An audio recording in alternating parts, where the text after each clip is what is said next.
This video covers events from Stronghold 1 and 3, intending to give players an overview of characters and stories from the Stronghold series. Spoilers ahead.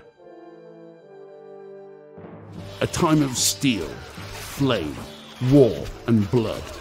Medieval England finds itself in the turmoil of invasion.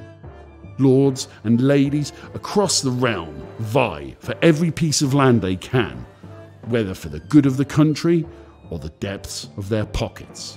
Welcome back to the lore of Stronghold, where we learn about the history and the stories of the series through the characters and battles which populate it.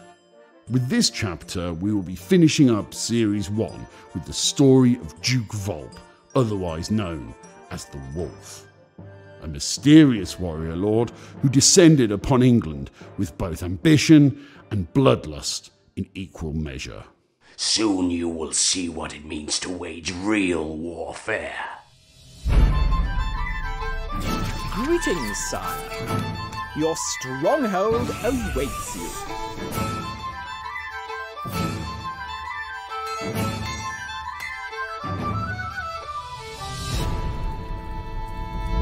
Wood needed, my lord. Duke Volp recognised the power of knowledge. As such, details of his family's lands or accounts of his kin are scarce, shrouded in a carefully maintained veil over his past. He was cautious of anyone that might want to study his strategies or culture. This, as we have seen in previous episodes, was in stark contrast to Duke Beauregard or Duke de Puce. But one thing we do know for certain is that both his parents died in quick succession shortly after his 18th birthday, leaving him as head of the Volp bloodline. For further clues about his personality, one need only look at his costume, for it betrays his guardedness. As ironclad as his intentions and desires, his armour covers him from head to toe.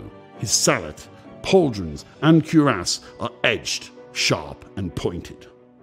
Volp announces himself with the heavy clattering of steel and mail, a battering ram of a man who has little time for compassion or mercy.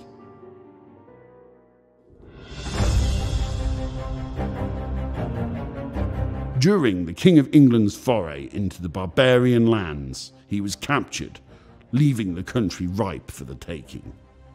It is unknown who first decided to take advantage of the ensuing chaos, but by the mid-11th century, when towns were being burnt, peasants murdered and resources divided, there was one man acting as spearhead to the operation: Duke Volp.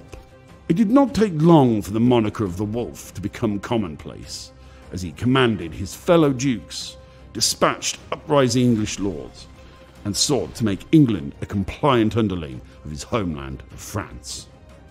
Both serfs and soldiers alike were quick to adopt this new terrifying alias, as no one truly believed that this warlord, so malicious and cruel in his work, could have the heart of a man. He found his new home in Scotland, shackling the local peasants and garrisoning every captured keep and castle he found. An unwavering force of blood-drunk warriors had been unleashed, treating every act of defiance as a personal affront. This new domain was now under his control, but although ravaged, it was ready for revenge.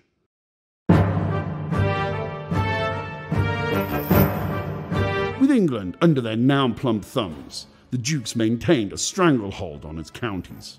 Duke de Puce controlled the south, Duke Beauregard the west, Duke Truth the east, and Duke Volp the north. But to obtain absolute control of this still unyielding island, a few select English nobles would have to be dealt with. A meeting was called in which the dukes would parley with the most prominent nobles of England in search of a peace treaty. But, as we have learned in previous chapters, it was Duke Beauregard who orchestrated the ambush which followed, resulting in the cold and calculated murder of several prominent English leaders, including the boy's father. It would be this sole act of savagery which would be the Wolf's damnation. spurred by the death of his noble father, a young warrior known as the Boy would organise a rebellion. This would ultimately be the undoing of the Wolf and his plans of domination. The Boy's southern rebellion would cut through the occupied south, east and west, killing or maiming any who stood in his way, including the Wolf's fellow dukes. Seeing that his allies were falling, being overrun, besieged and beheaded at the hands of the Boy, Sir Longarm and Lord Woolsack, the Wolf was quick to intervene, eager to regain control. First, he would send for the Pig, his right-hand man and the most brutal of the dukes, commanding him to aid the Rat and the Snake in defending their lands from the troops of Longarm and Woolsack. They would claim momentary victories, but despite this would eventually succumb to England's righteous wave of siege warfare. The Wolf began to panic. Perhaps if he had not ruled so barbarously, perhaps if he had not allied with such pig-headed leaders, perhaps if he had not indulged his own wickedness, he would still have England under his control. But with the Boy now at his doorstep, he resorted to emotional taunts to try and gain the upper hand. Duke Beauregard may have led your father into the trap, but I drove the sword through his stomach. If you still have a hunger for vengeance, you know where to find me. These did not perturb the Boy, and neither did the Wolf's defences, for the Boy now had the complete and faithful backing of both the King and the royal army. They battled through bloody skirmishes and terrible sieges, reaching the Wolf's final stronghold. The Wolf used every trick in the book: stout towers, deep moats, terrible weaponry, and powerful siege engines. But it would all be for naught. The Boy climbed the stone steps of the Wolf's keep, intent on bloody revenge.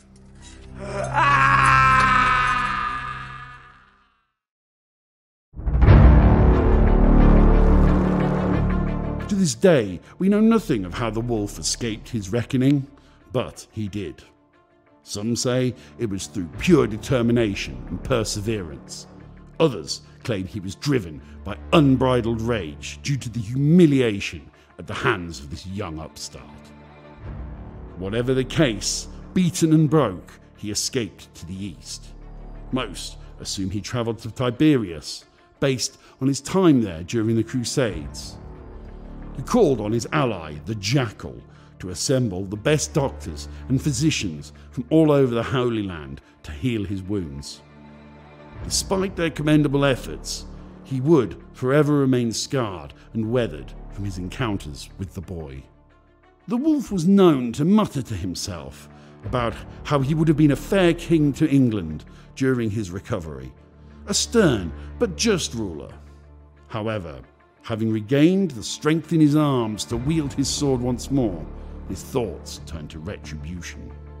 He recruited the Jackal, a malevolent eastern warlord, then headed to France to call on the sons of his old allies. Once more, the Wolf descended on England, bringing with him the sons of the Pig, Bishop Redham and Earl Swinefoot, the sons of the Rat, Rupert Silverback, Greytail and Roger Scabcoat, and his eastern ally, the Jackal. Many of these have their own exploits and downfalls, as covered in our previous chapters. But once more, despite the Wolf's new tactics and strategies, the Boy was to prove a worthy adversary. He rescued Lord Blackstaff, liberated the Sultan, and aided the Iron Duke.